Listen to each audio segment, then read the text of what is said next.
happy Wednesday. Hey, good afternoon, everybody. It looks like it's lunch with Laszlo. I'm delighted that you could all join us for Transportation Biz Tidbits. Can never quite say that. Transportation Tidbits, our sort of recurring transportation webinar series, and well, we got a good one today. We're talking about student behavior management in relation to transportation, which all of us who work in schools know it's if it's not the playground, it's the school bus that tends to to be the site of some of or the origin point of some of our student behavior issues. So I've always kind of had a sense that when we have bus drivers who are maybe not trained the way teachers are, and you have a dysregulated kid, that therein is the that's where some of our trouble begins as well. So this is a great topic, and to get started, I'm going to ask Caitlin to turn on her microphone. You all know Caitlin. Good morning. Good morning. Good afternoon, Caitlin. Good afternoon. Thanks everybody for joining us. We're going to start our webinar today with Mary Harrison from Children's Promise, and then we'll bring back Mark Marsh from New London School District and Rhonda Page from Sun Prairie Area School District for a short panel. But like I said, we're going to start with a short overview of PBIS and some discussion questions. Please note that anytime you are in the breakout room, that will not be recorded, that will remain anonymous. Only the time that Mary is presenting and the panel will be recorded and posted to the website. I'll be putting a link in the chat for a Google Sheet where your discussion groups can add some of the solutions that you'll be discussing for the benefit of everybody, and that will also be posted post-webinar to our website. Throughout the webinar today, please feel free to utilize the chat or Q&A functions to ask questions or make comments. I'll be monitoring that and kind of stepping in when needed. And with that, thank you for joining us, Mary. Yeah. Hey, Mary. Hi, I'm Mary Harrison from the nonprofit Children's Promise, and I would like to thank WASBO and also our panelists for having this event today. I'm real excited to be with you today. Well, you've got a great organization. If you're not familiar with Children's Promise, um, anybody on this on the webinar today, just check out their website and you'll get a sense of who they are and what they do. It's a really good not-for-profit, and we're delighted to be able to tap into some of your knowledge today. Well, thank you. To lead off of what you said, my dream is to have some of the training that teachers have a chance to learn be accessible to school bus drivers and their managers as well. And so that is a dream of mine, and you're helping that to happen. So thank you so much. So Children's Promise teaches social emotional communication skills to students, and we began to teach school bus drivers in 2009. So first of all, I'd like to thank all of you on the call for your leadership with our students. You are really important in their day, and you are appreciated. When Children's Promise taught school bus drivers earlier on, the first training that we did, actually, the first widespread training that we did, the bus incidents decreased by 40%. And in a later training with a different set of drivers, a different school district, the incidents decreased by over 50%. That's pretty impressive. Hey, Mary, what's the origin of the name Children's Promise? Oh boy. No, just kind of, It sounded good. yep, no magic there. Okay, I'm just curious. Yeah, But my daughter helped in the office, and we just sat down and brainstormed. She was young at that time, and she was like a preteen, and this is what we came up with. Yeah. I like it. I like it. It's a good one. Okay, just curious. Wow, thanks. And I love questions, so that's great. So You got- the core of our school driver training is to ask what keeps you up at night. And in the breakout rooms, if you could feel comfortable saying that, Caitlin and I have talked about this, so you won't be recorded. It's really about what's uppermost in your mind. And the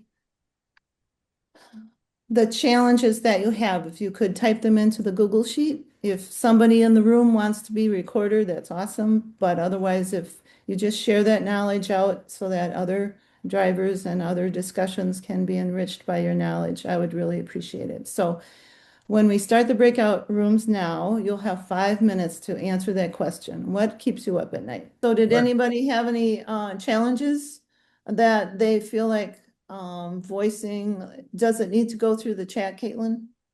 It Yeah. does. And Rachel shared that they had a whole group of drivers that had their own little breakout discussion. What keeps us up? Everything.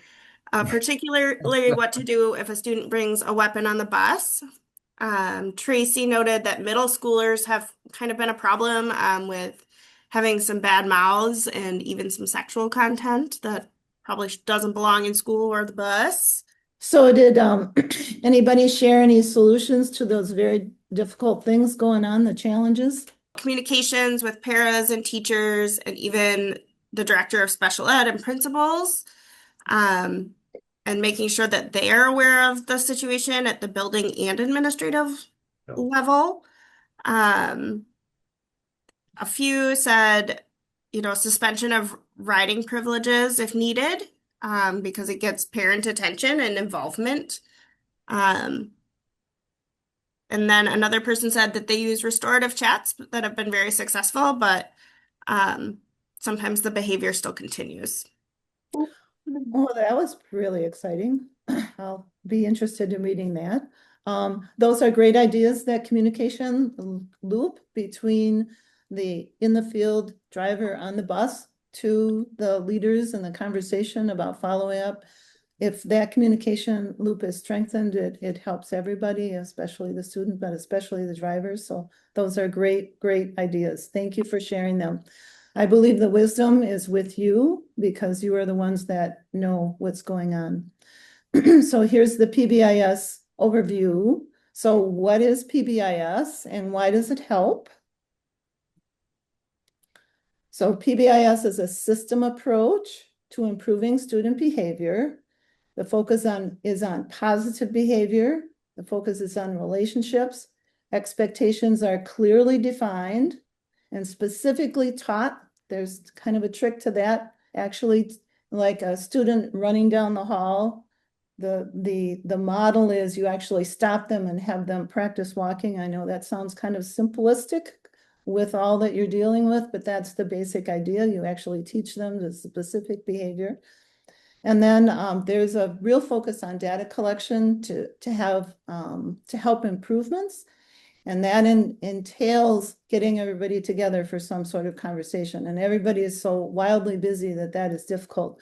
But I encourage people to meet at least once a year, maybe twice a year, to look at that data and brainstorm about how it can help and what can be done with it. So why PBIS? Increased valuable time, reduction in school bus incidents and referrals, increased academic time for students, decreased bus disruptions, improvement in district-wide environment, and increased time to drive without the bus without distractions. So this is actually how PBIS works. So you teach the expectations, you observe the positive behavior, acknowledge positive behavior. Verbal 5-to-1 is a very powerful tool.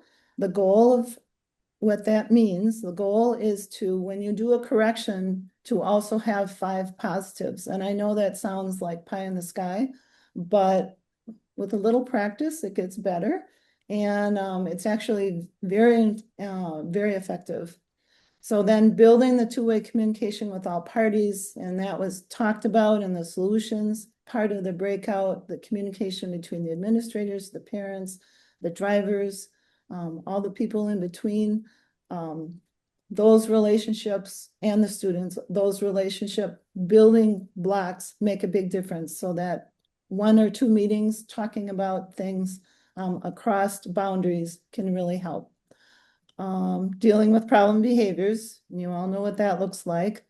And then teaching the bus expectations. So research indicates that you can improve behavior by 80% just by pointing out what someone is doing correctly. And I was just, we had two of us in our chat room, and I was explaining that confidentiality is a new place for me to learn about if that's going to help bus drivers have more information about their students.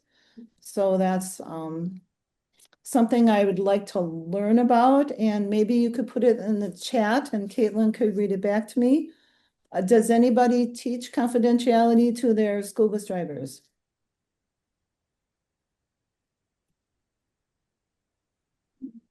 No, Okay. no, is it crazy? Brandy and Rachel both say yes. Okay. And Tracy says yes and no. okay. So for the people that do teach confidentiality, who is doing the teaching in their world?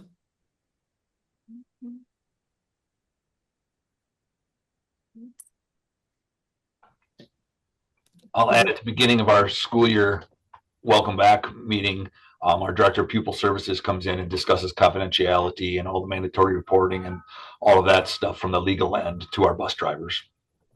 Okay, that's huge for me to know, Mark. Thanks so much. That's really, really helpful.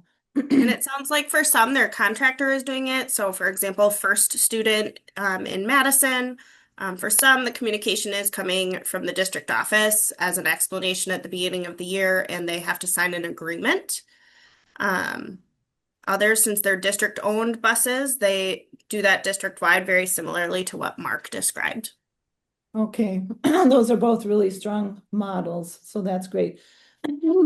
We're about, excuse me, we're about done here, but the reason why I bring up confidentiality is that when I've been teaching, sometimes people were really frustrated because they didn't have all the information about, so this would be on a regional basis or a statewide basis that I was teaching.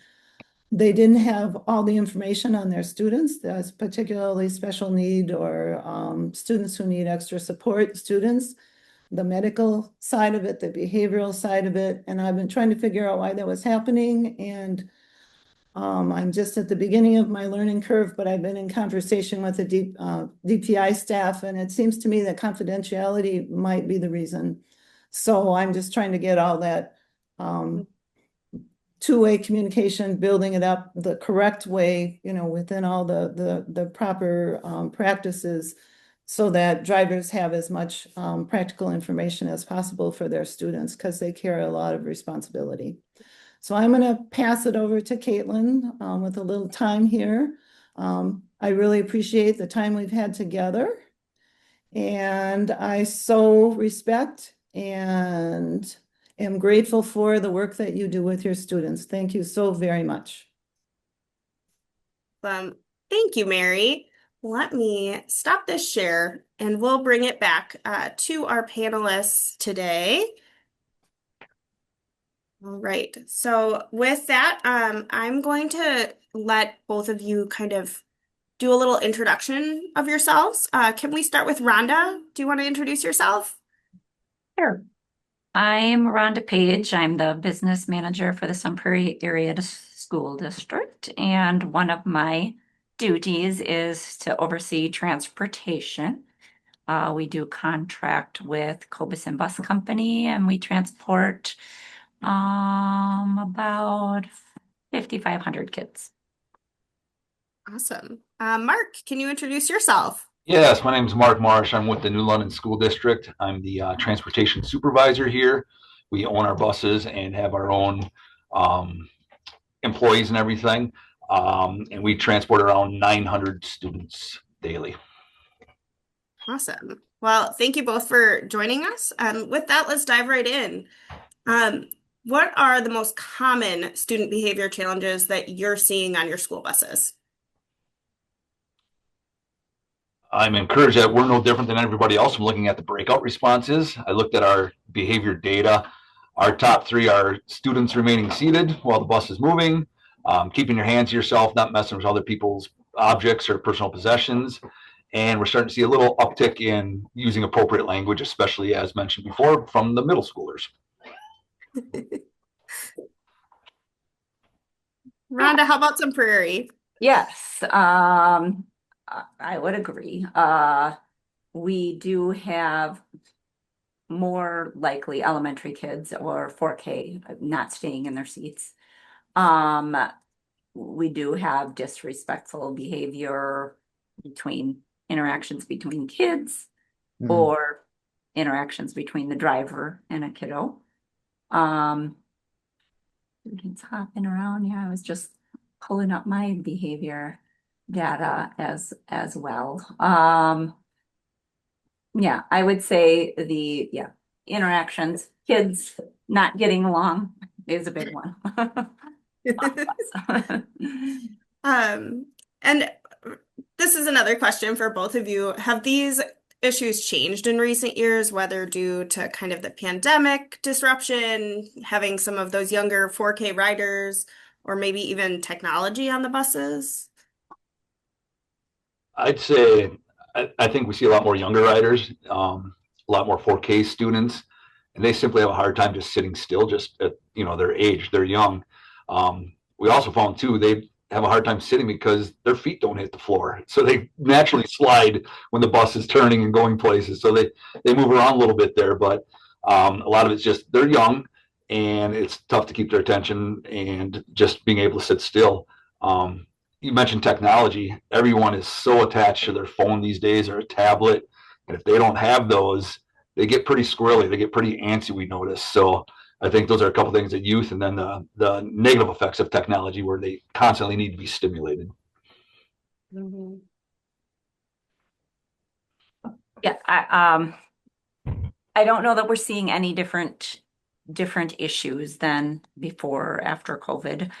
Technology does become more of an issue when there are those student interactions, negative interactions or fights, and it is immediately out there before I even know know that it happened on the bus. A parent already knows or somebody, so that can become a problem with every student having phones.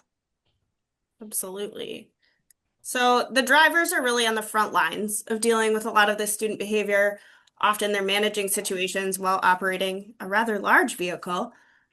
What training or support does your district provide to help drivers handle behavior challenges? I think the biggest thing, and Mary mentioned it with the PBIS, is to have clear expectations for bus behavior. So it's consistent for each bus. We try to strive for that. So that's number one with our training. Um, Group discussions at the beginning of the year. We have monthly meetings where we talk about situations, how people have handled them, how they could do it a little bit differently. Our drivers do have the opportunity from our district. They're offered the chance to take nonviolent crisis intervention, and some have taken that opportunity to do that. So that can always help to de-escalate situations and how to deal with some behaviors.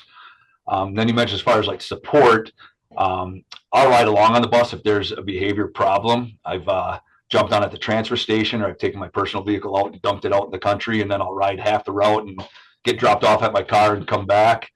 Um, so those are some things that we can do. I've also been incognito in the bus, like on a morning route. We had a driver that was getting really frustrated.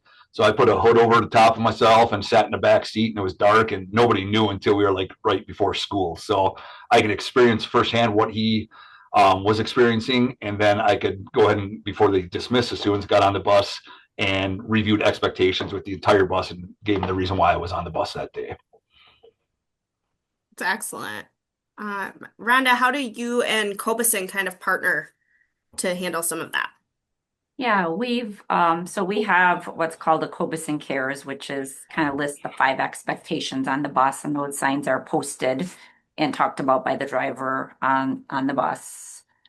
We have implemented what's called bus circles. So at the beginning of the year and then at semester, so the all of the kids from the bus come to are at the school and the driver comes, and it's a facilitated circle to just talk about expectations, but not just that, just to get to learn about the driver. So they see this driver as a human being, like not just, I don't know, a driver. So, I mean, the driver shares stuff about themselves as well and kind of what they'd like to do outside of working.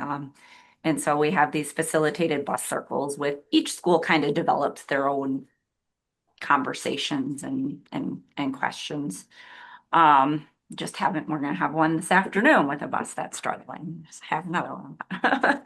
A lot of our schools, they call it bus school, but the bus gets dropped off for a couple hours and they just practice at the beginning of the year, and especially younger kids. Right? How to get on the bus, how to get off the bus, how to sit, what inside voice is like, what we want your level to be at. So a lot of our elementary and our 4K kiddos kind of have bus school. And I can say that that does help Yeah. as a parent of a kindergartner in Rennes district. Is there anything special that either of you does for new drivers that are maybe a little anxious when they start about dealing with student behavior? I think a lot of our drivers start out as subs, and before they get a chance to go behind the wheel, they do ride-alongs with some of our experienced drivers so they can kind of see firsthand what it's like. Try to pair them up with coffee clutches in the morning. They collaborate with some of these experienced drivers, or they can do one-on-one meetings with me as well and try to give them some expectations.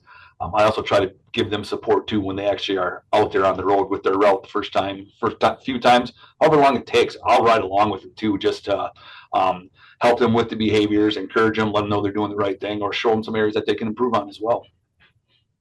That's awesome. Rhonda, do you know how Coviston is kind of going about that with the district? I don't know in detail, but I know that at the beginning, a supervisor or somebody does ride along in the route, or they will put an attendant on the route as well, just to assist. Otherwise, I don't know all of the specifics of Mm. the onboarding of the new drivers. Fair. I think we all know that behavior management is never just an issue when it comes to transportation, right? It involves the schools, the administration, students' families. How does your district communicate expectations and consequences to students and their families? We have our expectations listed in the parent-student handbook. And within the last year, our school board just reviewed all their transportation policies. So we're in the process of updating the school website. That'll be the next step, get those on there. We go over our drivers go over the expectations and consequences with the students. One of our drivers found a great educational video, and we push that out to the elementary schools especially.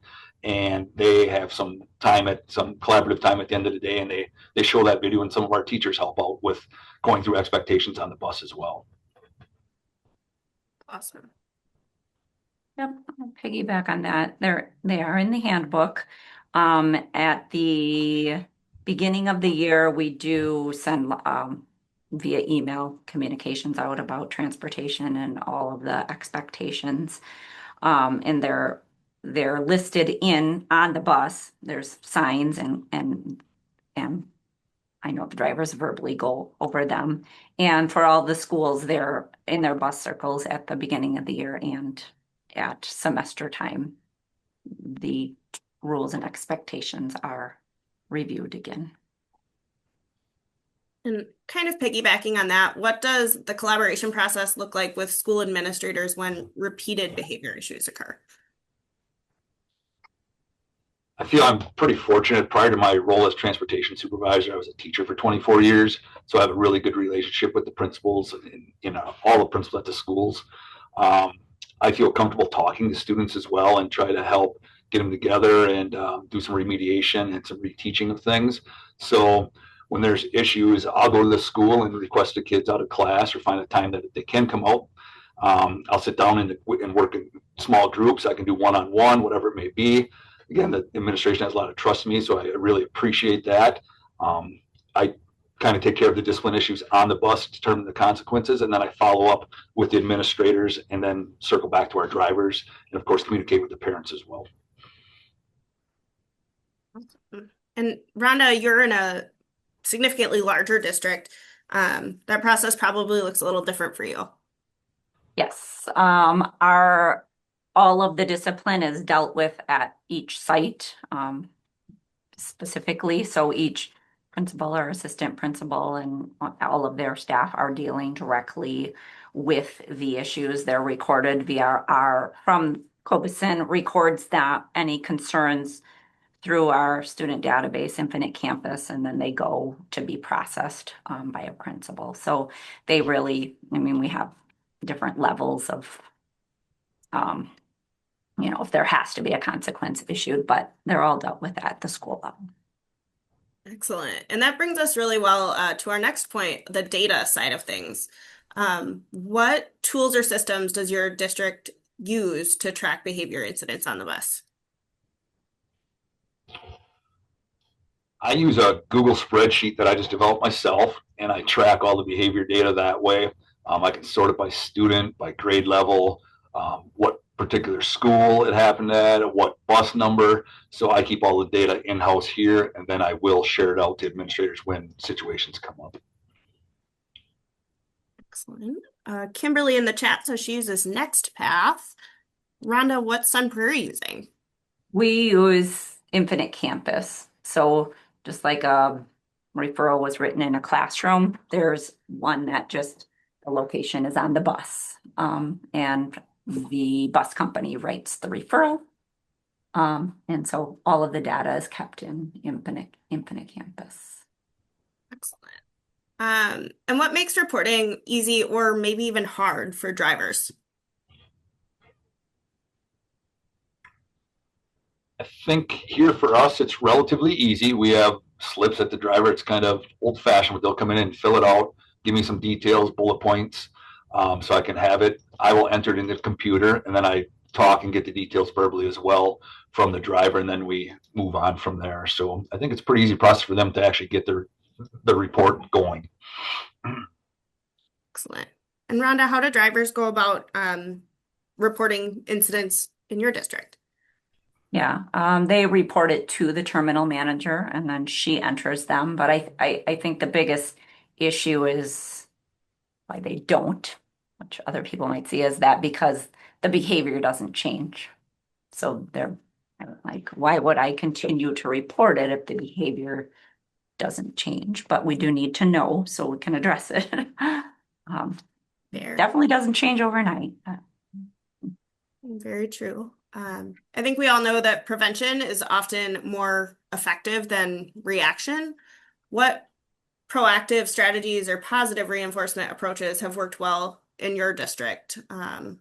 Maybe like assigned seating, PBIS tie-ins, mentorship kind of stuff. I think the biggest thing we preach is encourage relationship building with the driver, with their students. We start the day for many kids, and it's the last part of the day, school day for them is when they get off the bus. So the expectation is to greet them in the morning and say goodnight to them, when they're done with their school day and with their bus ride. Drivers need to know the kids' names. We encourage them to go to their music concerts or sporting events, drive those extra events, just see those kids outside of your bus. I try to challenge our drivers to know something about each kid, some of their hobbies, just so you can have that quick little 10, 15-second conversation with them. Maybe they're wearing a Brewer hat or something. Hey, did you see that ending of the Brewer game last night? Just so they can build that rapport and that positive relationship with the students. That's awesome. I think that, yes, I mean, that's the most powerful is building those relationships and so showing those kids you care. I know we do at schools bring the drivers in and they do have lunch with the kids and bring in pizza. And again, seeing that driver outside of driving the bus. Yeah. Those are the biggest things. We do have some other incentives like a Cobeson cash that they can hand out that kids can earn. They earn rewards at school if they were good on the bus. But I think the biggest is building those relationships. Yeah, Absolutely. I think that maybe too often, the only time a bus driver hears anything from the school, but his school district is when something went wrong. Mm-hmm. Right. So, trying to do some things at the school level or the school district level just to say thanks and express some gratitude and take an interest, in what's going on in transportation is a huge thing. I know the principals and the central office folks are busy, but it makes a huge difference to have a kind of regular sort of, conversation relationship with the drivers. I think is a really important thing. And since it's now December in my first school district, every driver got Kringle the day before winter break. And boy, if you didn't have it, if we ran short, we literally had to drive down to Racine and go get some more. So that was the ultimate contract between the school district and the drivers. And one other comment around that is whether it's contracted with COBSIN, as Rhonda said, whether it's in-house, as Mark said, there's no offloading the ultimate responsibility. You can't contract that out. Ultimately, it's up to the district to provide great service. How they do it is variable. So here, I'll just stop my speech right there. And as we start to wind down and look towards the future, what advice would each of you give to a district just starting with tracking and teaching some of these skills to their drivers? I think for the behavior thing, I just record everything, get as much data as you can, log the student info, the behavior that you see, the contacts you have made with officials, with school officials and with parents, the student connections you made. Just keep everything and just so you have that to go back on because you will forget. You don't think you will, but you will forget some of that stuff, and you have it right there. And then you can, improve for the future how you process, how you handle things as far as the discipline and behavior on the bus.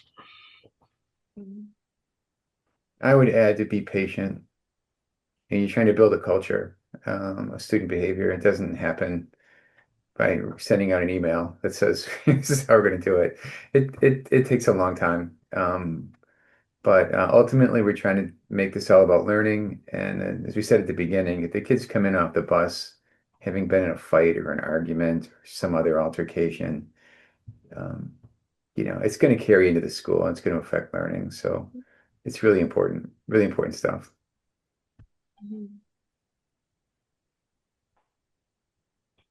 Rhonda, what advice would you give?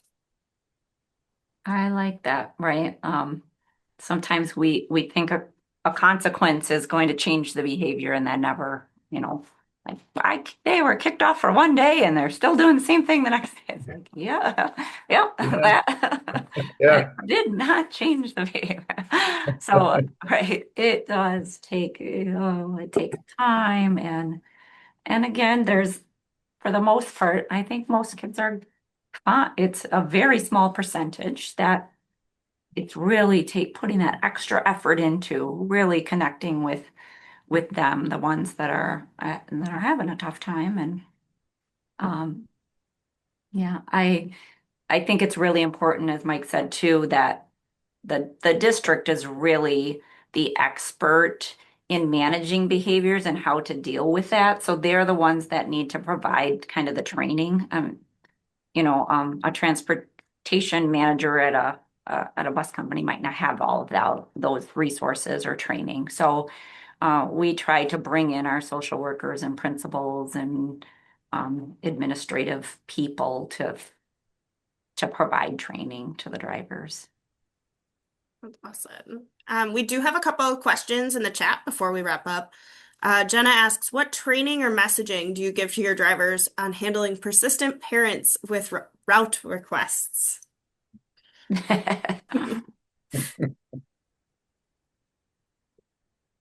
Well, we do get a few each year.